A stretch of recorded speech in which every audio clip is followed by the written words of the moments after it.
ആകാശവാണി.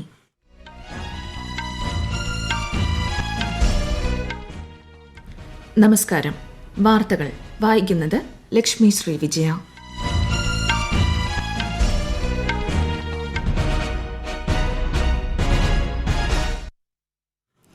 പ്രധാന വാർത്തകൾ. ഉത്തർപ്രദേശ്, മധ്യപ്രദേശ് സംസ്ഥാനങ്ങളിൽ വിവിധ വികസന പദ്ധതികൾക്ക് പ്രധാനമന്ത്രി നരേന്ദ്രമോദി ഇന്ന് തുടക്കം കുറിക്കും. വികസിത ഭാരതം കെട്ടിപ്പടുക്കുന്നതിൽ സൂക്ഷ്മ, ചെറുകിട, ഇടത്തരം സംരംഭങ്ങളുടെ പങ്ക് സുപ്രധാനമെന്ന് കേന്ദ്രമന്ത്രി നാരായൺ റാണെ. അതിവേഗ ഇന്റർനെറ്റിനായി ഇന്ത്യ വികസിപ്പിച്ച multi protocol label switching router കേന്ദ്രമന്ത്രി അശ്വിനി വൈഷ്ണവ് പുറത്തിറക്കി. ആഗോളതലത്തിൽ അസംസ്കൃത എണ്ണയ്ക്കുണ്ടായ വിലക്കയറ്റം ഇന്ത്യയെ ബാധിച്ചിട്ടില്ലെന്ന് കേന്ദ്രമന്ത്രി ഹർദീപ് സിംഗ് പുരി. വരുന്ന ലോക്സഭാ, നിയമസഭാ തെരഞ്ഞെടുപ്പുകളിൽ ആന്ധ്രാപ്രദേശിൽ ബിജെപി, തെലുങ്കുദേശം, ജനസേന പാർട്ടികൾ ഒരുമിച്ച് മത്സരിക്കും. ഇന്ത്യയുടെ സാത്വിക് സായ്രാജ് രംഗിറെഡ്ഡി, ചിരാഗ് ഷെട്ടി സഖ്യം ഫ്രഞ്ച് ഓപ്പൺ ബാഡ്മിന്റൺ പുരുഷ ഡബിൾസ് ഫൈനലിൽ. സന്തോഷ് ട്രോഫി ഫുട്ബോൾ കിരീടം സർവീസസിന്. വാർത്തകൾ വിശദമായി. ഛത്തീസ്ഗഡ് സർക്കാരിന്റെ മെഹ്താരി വന്ദൻ യോജന പ്രധാനമന്ത്രി നരേന്ദ്രമോദി ഇന്ന് ഉദ്ഘാടനം ചെയ്യും. പദ്ധതിയുടെ ഗുണഭോക്താക്കളായ സ്ത്രീകളുമായും പ്രധാനമന്ത്രി ആശയവിനിമയം നടത്തും. ഈ പദ്ധതിയിലൂടെ 70 ലക്ഷത്തിലധികം സ്ത്രീകൾക്ക് ഓരോ മാസവും 1000 രൂപ ഓൺലൈനായി കൈമാറും. പദ്ധതിയുടെ ആദ്യഘട്ടത്തിൽ 655 കോടിയിലധികം രൂപ നേരിട്ട് അക്കൌണ്ടുകളിലേക്ക് കൈമാറും. ഉത്തർപ്രദേശ്, മധ്യപ്രദേശ് സംസ്ഥാനങ്ങളിലായി വിവിധ വികസന പദ്ധതികളുടെ ഉദ്ഘാടനം പ്രധാനമന്ത്രി നരേന്ദ്രമോദി ഇന്ന് നിർവഹിക്കും. വിശദാംശങ്ങളിലേക്ക്. 2 ദിവസത്തെ ഉത്തർപ്രദേശ് സന്ദർശനത്തിന്റെ ഭാഗമായി ഇന്നലെ വാരാണസിയിലെത്തിയ പ്രധാനമന്ത്രി നരേന്ദ്രമോദി ഇന്ന് അസംഗഡിലേക്ക് പോകും. അവിടെ വിമാനത്താവളത്തിന്റെ ഉദ്ഘാടനം നിർവഹിക്കുന്ന പ്രധാനമന്ത്രി 42,000 കോടി രൂപയുടെ വിവിധ വികസന പദ്ധതികളുടെ ഉദ്ഘാടനവും തറക്കല്ലിടലും നിർവഹിക്കും. അസംഗഡ് ജില്ലയിലെ എയർ സ്ട്രിപ്പിന് സമീപം പൊതുയോഗത്തെ അഭിസംബോധന ചെയ്യുന്ന അദ്ദേഹം സുഹേൽദേവ് സ്റ്റേറ്റ് യൂണിവേഴ്സിറ്റിയും സന്ദർശിക്കും. ഇന്നലെ വാരാണസിയിലെത്തിയ പ്രധാനമന്ത്രിയെ ലാൽ ബഹാദൂർ ശാസ്ത്രി വിമാനത്താവളത്തിൽ ഉത്തർപ്രദേശ് മുഖ്യമന്ത്രി യോഗി ആദിത്യനാഥും ബിജെപി സംസ്ഥാന അധ്യക്ഷൻ ഭൂപേന്ദ്ര ചൌധരിയും ചേർന്ന് സ്വീകരിച്ചു. കാശി വിശ്വനാഥ് ക്ഷേത്രത്തിൽ ആരാധന നടത്തിയ പ്രധാനമന്ത്രി തിരഞ്ഞെടുപ്പ് ഒരുക്കങ്ങൾ സംബന്ധിച്ച് പാർട്ടി പ്രവർത്തകരുമായും നേതാക്കളുമായും ചർച്ച നടത്തി. ഇന്ന് മധ്യപ്രദേശിൽ 9,811 കോടി രൂപയുടെ വ്യോമ പദ്ധതികളുടെ ഉദ്ഘാടനവും പ്രധാനമന്ത്രി നിർവഹിക്കും. ഗ്വാളിയോർ, ജബൽപൂർ ഉൾപ്പെടെ രാജ്യത്തെ 15 വിമാനത്താവളങ്ങളുടെ ടെർമിനൽ കെട്ടിടങ്ങളുടെ ശിലാസ്ഥാപനവും അദ്ദേഹം നിർവഹിക്കും. News desk, Akashvani. വടക്ക് കിഴക്കൻ സംസ്ഥാനങ്ങൾ, പശ്ചിമബംഗാൾ എന്നിവിടങ്ങളിലായി 60,000 കോടി രൂപയുടെ വിവിധ വികസന പദ്ധതികൾക്ക് പ്രധാനമന്ത്രി നരേന്ദ്രമോദി തുടക്കം കുറിച്ചു. ദക്ഷിണേഷ്യൻ, കിഴക്കനേഷ്യൻ രാജ്യങ്ങളുമായി ഇന്ത്യയുടെ വ്യാപാര വിനോദസഞ്ചാര ബന്ധങ്ങൾ വർദ്ധിപ്പിക്കുന്നതിനുള്ള കരുത്തുറ്റ ഇടനാഴിയായി വടക്ക് കിഴക്കൻ മേഖല ഉയർന്നു വരികയാണെന്ന് അദ്ദേഹം പറഞ്ഞു. ദേശീയപാത 66ന്റെ ഭാഗമായ തലശ്ശേരി മാഹി ബൈപ്പാസ് റോഡിന്റെയും മുക്കോല മുതൽ കേരള തമിഴ്നാട് അതിർത്തി വരെ നിർമ്മിച്ച റോഡിന്റെയും ഉദ്ഘാടനം നാളെ പ്രധാനമന്ത്രി നരേന്ദ്രമോദി വിദൂര ദൃശ്യ സംവിധാനത്തിലൂടെ നിർവഹിക്കും. ഉദ്ഘാടനത്തിന് മുന്നോടിയായി മാഹി ബൈപ്പാസ് റോഡ് ട്രയൽ റണ്ണിനായി തുറന്നുകൊടുത്തു. വികസിത ഭാരതം കെട്ടിപ്പടുക്കുന്നതിൽ സൂക്ഷ്മ, ചെറുകിട, ഇടത്തരം സംരംഭങ്ങൾ വഹിക്കുന്ന പങ്ക് സുപ്രധാനമെന്ന് കേന്ദ്രമന്ത്രി നാരായൺ റാണെ. ചരക്ക് ഗതാഗത സമയം കുറച്ചുകൊണ്ട് ലാഭവർദ്ധനവ് നേടിയെടുക്കാൻ അദ്ദേഹം സംരംഭകരോട് ആവശ്യപ്പെട്ടു.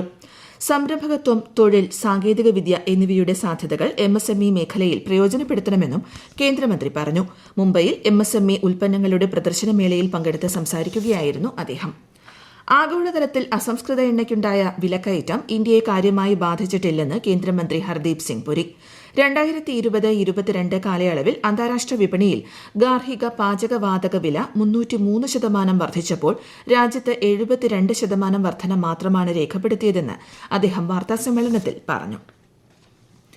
ഇന്ത്യ തദ്ദേശീയമായി വികസിപ്പിച്ച multi protocol label switching router കേന്ദ്രമന്ത്രി അശ്വിനി വൈഷ്ണവ് ബംഗളൂരുവിൽ പുറത്തിറക്കി. ഇന്റർനെറ്റ് കണക്ടിവിറ്റിയുടെ വേഗത വർദ്ധിപ്പിക്കാനും രാജ്യത്തിന്റെ ഡിജിറ്റൽ അടിസ്ഥാന സൌകര്യം മെച്ചപ്പെടുത്തുന്നതിനും പദ്ധതി ഗുണകരമാകും. ലോക്സഭാ തെരഞ്ഞെടുപ്പ് പ്രഖ്യാപനത്തിന് ദിവസങ്ങൾ ബാക്കി നിൽക്കെ തെരഞ്ഞെടുപ്പ് കമ്മീഷണർ അരുൺ ഗോയൽ രാജിവെച്ചു. അദ്ദേഹത്തിന്റെ രാജിക്കത്ത് രാഷ്ട്രപതി ദ്രൌപദി മുർമു സ്വീകരിച്ചു. 2027 വരെ കാലാവധി നിലനിൽക്കെയാണ് രാജിപ്രഖ്യാപനമുണ്ടായത്. 2022 ഗോയൽ തെരഞ്ഞെടുപ്പ് കമ്മീഷണറായി ചുമതലയേറ്റത്. ന്യൂസിലൻഡ് ഉപപ്രധാനമന്ത്രിയും വിദേശകാര്യമന്ത്രിയുമായ വിൻസ്റ്റൺ പീറ്റേഴ്സ് ഇന്ന് ഇന്ത്യയിലെത്തും. 4 ദിവസത്തെ ഔദ്യോഗിക സന്ദർശനത്തിനായി എത്തുന്ന അദ്ദേഹം അഹമ്മദാബാദ്, ന്യൂഡൽഹി എന്നിവിടങ്ങൾ സന്ദർശിക്കും. ചൊവ്വാഴ്ച വിദേശകാര്യമന്ത്രി എസ് ജയശങ്കറുമായി ന്യൂസിലൻഡ് ഉപപ്രധാനമന്ത്രി ഉഭയകക്ഷി കൂടിക്കാഴ്ച നടത്തും. വ്യാപാരം, സമ്പദ്വ്യവസ്ഥ, പ്രതിരോധം, സുരക്ഷ, വിദ്യാഭ്യാസം, കാലാവസ്ഥാ വ്യതിയാനം എന്നിവയുൾപ്പെടെയുള്ള വിഷയങ്ങൾ ഇരു നേതാക്കളും ചർച്ച ചെയ്യുമെന്നാണ് സൂചന. ആന്ധ്രാപ്രദേശിൽ വരുന്ന ലോക്സഭാ നിയമസഭാ തെരഞ്ഞെടുപ്പുകളിൽ ഭാരതീയ ജനതാ പാർട്ടിയും തെലുങ്കുദേശം പാർട്ടിയും ജനസേന പാർട്ടിയും ഒരുമിച്ച് മത്സരിക്കാൻ തീരുമാനിച്ചു. ടിഡിപി, ജെഎസ്പി എന്നിവയുമായി ബിജെപി ഒന്നിക്കുന്നത് ആന്ധ്രാപ്രദേശിലെ ജനങ്ങളുടെ അഭിലാഷങ്ങൾ സാക്ഷാത്കരിക്കാൻ സഹായിക്കുമെന്ന് ബിജെപി അധ്യക്ഷൻ ജെ.പി. നദ്ദ, ടിഡിപി അധ്യക്ഷൻ എൻ. ചന്ദ്രബാബു നായിഡു, ജനസേന പാർട്ടി അധ്യക്ഷൻ പവൻ കല്യാൺ എന്നിവർ പുറത്തിറക്കിയ സംയുക്ത വാർത്താക്കുറിപ്പിൽ പറഞ്ഞു. ഈ വാർത്തകൾ ആകാശവാണിയിൽ നിന്ന്. ആകാശവാണി വാർത്തകളും വാർത്താധിഷ്ഠിത പരിപാടികളും all India radio news Thiruvananthapuram എന്ന യൂട്യൂബ് ചാനലിൽ ലഭ്യമാണ്. കൂടുതൽ വാർത്തകൾക്കായി @all India radio news Thiruvananthapuram എന്ന ഫേസ്ബുക്ക് പേജും @AER_News_TVM എന്ന എക്സ് ഹാൻഡിലും സന്ദർശിക്കാം. ജാർഖണ്ഡിൽ ഭാരതീയ ജനതാ പാർട്ടി ഡോക്ടർ പ്രദീപ് വർമ്മയെ NDA രാജ്യസഭാ സ്ഥാനാർത്ഥിയായി നാമനിർദ്ദേശം ചെയ്തു. ബിജെപി കേന്ദ്ര തെരഞ്ഞെടുപ്പ് കമ്മിറ്റിയുടേതാണ് തീരുമാനം. 2 രാജ്യസഭാ സീറ്റുകളിലേക്കാണ് ജാർഖണ്ഡിൽ തെരഞ്ഞെടുപ്പ് നടക്കുന്നത്. ഭരണകക്ഷിയായ JMM, കോൺഗ്രസ്, RJD സഖ്യം ഇതുവരെ സ്ഥാനാർത്ഥിയെ പ്രഖ്യാപിച്ചിട്ടില്ല. ഫ്രഞ്ച് ഓപ്പൺ ബാഡ്മിന്റൺ പുരുഷ ഡബിൾസ് സെമി ഫൈനലിൽ ഇന്ത്യയുടെ സാത്വിക് സായ്രാജ് രംഗിറെഡ്ഡി ചിരാഗ് ഷെട്ടി സഖ്യം കൊറിയയുടെ കാങ് മിൻ ഹ്യൂക്ക് സിയോ സിയോങ് ജെയെ തോൽപ്പിച്ച് ഫൈനലിൽ പ്രവേശിച്ചു. പുരുഷ ഡബിൾസ് സെമിയിൽ ഇന്ത്യയുടെ ലക്ഷ്യ സെൻ തായ്ലൻഡിന്റെ കുൻലാവുഡ് വിറ്റിറ്റ്സറിനോട് പരാജയപ്പെട്ടു. സന്തോഷ് ട്രോഫി ഫുട്ബോൾ കിരീടം സർവീസസിന്. അരുണാചൽ പ്രദേശിലെ UPA ഗോൾഡൻ ജൂബിലി സ്റ്റേഡിയത്തിൽ നടന്ന ഫൈനലിൽ ഗോവയെ ഏകപക്ഷീയമായ 1 ഗോളിനാണ് സർവീസസ് പരാജയപ്പെടുത്തിയത്. വിശദാംശങ്ങളുമായി ആകാശവാണി പ്രതിനിധി സുരേഷ് ബാബു. ഇറ്റാനഗറിലെ UPA മൈതാനം ഇന്നലെ സർവീസസിനൊപ്പമായിരുന്നു. സന്തോഷ കപ്പിനുള്ള കലാശ പോരാട്ടത്തിൽ ഒരേ ഒരു ഗോളിന് ഗോവയെ വീഴ്ത്തി പട്ടാള ടീം 7ാം കിരീടം നേടുമ്പോൾ ഭാഗ്യത്തിന്റെ പിന്തുണ കൂടി അവർക്കുണ്ടായിരുന്നു. 67ാം മിനിറ്റിൽ മലയാളി താരം PP ഷെഫീലാണ് ഗോവയുടെ സ്വപ്നങ്ങളെ തകർത്ത ഗോൾ നേടിയത്. രാഹുൽ രാമകൃഷ്ണന്റെ പാസ് സ്വീകരിച്ച് ഷെഫീൽ തൊടുത്ത തകർപ്പനടിയിൽ ഗോവൻ ഗോൾ കീപ്പറെ മറികടന്ന് പന്ത് വലയിലെത്തി. അപ്രതീക്ഷിതമായി വലയിൽ കയറിയ ഗോൾ മടക്കാൻ ഗോവൻ നിര ശക്തമായ സമ്മർദ്ദം ആരംഭിച്ചതോടെ കളിയുടെ വീറും വാശിയും വർദ്ധിച്ചു. നിരവധി അവസരങ്ങൾ ലഭിച്ചെങ്കിലും സർവീസസ് പ്രതിരോധം അതെല്ലാം ക്ലിയർ ചെയ്ത് വിജയത്തെ ചേർത്ത് പിടിച്ചു. ഈ വിജയത്തോടെ 7 തവണ കപ്പടിച്ച് സർവീസസ് കേരളത്തിന്റെ നേട്ടത്തിനൊപ്പമായി. വനിതാ പ്രീമിയർ ലീഗ് ക്രിക്കറ്റിൽ ഇന്ന് ഡൽഹി ക്യാപിറ്റൽസ് റോയൽ ചലഞ്ചേഴ്സിനെ നേരിടും. ബംഗളൂരു അരുൺ ജെയ്റ്റ്ലി സ്റ്റേഡിയത്തിൽ രാത്രി 7:30-ക്കാണ് മത്സരം. ഇന്നലെ നടന്ന മത്സരത്തിൽ മുംബൈ ഇന്ത്യൻസ് ഗുജറാത്ത് ജയന്റ്സിനെ 7 വിക്കറ്റിന് തോൽപ്പിച്ചു.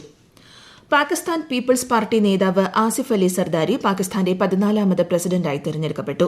സുന്നി ഇത്തിഹാദ് കൌൺസിലിന്റെ പിന്തുണയുള്ള മഹ്മൂദ് ഖാൻ അച്ചക്സായി ആയിരുന്നു തെരഞ്ഞെടുപ്പിൽ അദ്ദേഹത്തിന്റെ എതിരാളി. സർദാരിക്ക് 255 വോട്ടുകൾ ലഭിച്ചപ്പോൾ അച്ചക്സായിക്ക് 119 വോട്ടുകളാണ് നേടാനായത്. ഇത് 2ാം തവണയാണ് ആസിഫ് അലി സർദാരി പാകിസ്ഥാൻ പ്രസിഡന്റായി തെരഞ്ഞെടുക്കപ്പെടുന്നത്.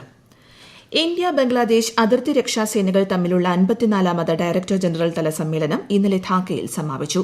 അതിർത്തിയിലെ അടിസ്ഥാന സൌകര്യങ്ങൾ മെച്ചപ്പെടുത്തുക, അതിർത്തി കടന്നുള്ള കുറ്റകൃത്യങ്ങൾ തടയുക, ഇരു സേനകളും തമ്മിലുള്ള പരസ്പര വിശ്വാസവും സഹകരണവും വർദ്ധിപ്പിക്കുക എന്നിവ സംബന്ധിച്ച് ഇരു രാജ്യങ്ങളും ചർച്ച ചെയ്തു.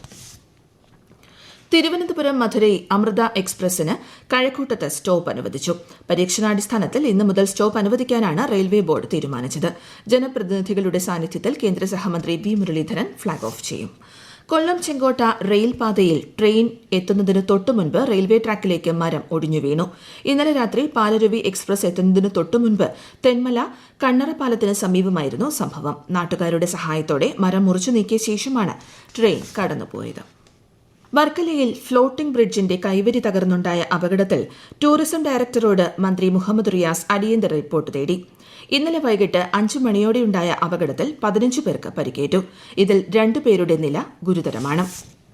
വർക്കലയിലുണ്ടായ ഫ്ലോട്ടിംഗ് ബ്രിഡ്ജ് അപകടം ആശങ്കാജനകമാണെന്ന് കേന്ദ്ര സഹമന്ത്രി വി മുരളീധരൻ അപകടസ്ഥലം സന്ദർശിച്ച ശേഷം മാധ്യമപ്രവർത്തകരോട് സംസാരിക്കുകയായിരുന്നു അദ്ദേഹം.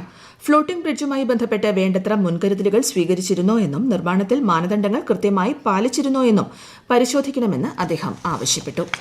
പ്രധാന വാർത്തകൾ വീണ്ടും. ഉത്തർപ്രദേശ്, മധ്യപ്രദേശ് സംസ്ഥാനങ്ങളിൽ വിവിധ വികസന പദ്ധതികൾക്ക് പ്രധാനമന്ത്രി നരേന്ദ്രമോദി ഇന്ന് തുടക്കം കുറിക്കും. വികസിത ഭാരതം കെട്ടിപ്പടുക്കുന്നതിൽ സൂക്ഷ്മ ചെറുകിട ഇടത്തരം സംരംഭങ്ങളുടെ പങ്ക് സുപ്രധാനമെന്ന് കേന്ദ്രമന്ത്രി നാരായൺ റാണെ. അതിവേഗ ഇന്റർനെറ്റിനായി ഇന്ത്യ വികസിപ്പിച്ച multi protocol label switching router കേന്ദ്രമന്ത്രി അശ്വിനി വൈഷ്ണവ് പുറത്തിറക്കി. ആഗോളതലത്തിൽ അസംസ്കൃത എണ്ണയ്ക്കുണ്ടായ വിലക്കയറ്റം ഇന്ത്യയെ ബാധിച്ചിട്ടില്ലെന്ന് കേന്ദ്രമന്ത്രി ഹർദീപ് സിംഗ് പുരി. വരുന്ന ലോക്സഭാ നിയമസഭാ തെരഞ്ഞെടുപ്പുകളിൽ ആന്ധ്രാപ്രദേശിൽ BJP, തെലുങ്കുദേശം, ജനസേന പാർട്ടികൾ ഒരുമിച്ച് മത്സരിക്കും. ഇന്ത്യയുടെ സാത്വിക് സായ്രാജ് രംഗിറെഡ്ഡി ചിരാഗ് ഷെട്ടി സഖ്യം ഫ്രഞ്ച് ഓപ്പൺ ബാഡ്മിന്റൺ പുരുഷ ഡബിൾസ് ഫൈനലിൽ. സന്തോഷ് ട്രോഫി ഫുട്ബോൾ കിരീടം സർവീസസിന്. വാർത്തകൾ കഴിഞ്ഞു. അടുത്ത വാർത്താ പ്രക്ഷേപണം ഉച്ചയ്ക്ക് 12:30.